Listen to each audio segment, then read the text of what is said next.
કરજણ તાલુકાના કિયા ગામની સીમ નજીક ભયંકર અકસ્માત સર્જાયો।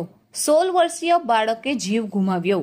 કરજણ તાલુકાના કિયા ગામની સીમ વિસ્તારમાં રામદેવ હોટલ સામે આવેલા નેશનલ હાઈવે 48 પર એક ઓટો રિક્ષાને અજાણ્યા વાહને પાછળથી જોરદાર ટક્કર મારતા ગંભીર અકસ્માત સર્જાયો હતો।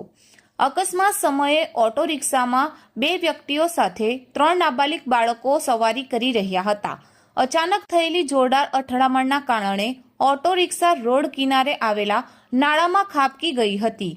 આ ઘટનામાં 3 બાળકોને ઈજાઓ પહોંચી હતી, જેમાંથી 2 બાળકોને નાની મોટી ઈજાઓ થવા પામી હતી, જ્યારે તજમુલ નામના 16 વર્ષીય બાળકનું નાળામાં પડી જવાથી ઘટના સ્થળે જ મોત નીપજ્યું હતું। ઘટનાની જાણ થતાં તાત્કાલિક ઇમરજન્સી 112ની ટીમ ઘટના સ્થળે પહોંચી હતી। ત્યારબાદ 108 એમ્બ્યુલન્સ તેમજ હાઈવે ઓથોરિટીની એમ્બ્યુલન્સ બોલાવવામાં આવી હતી।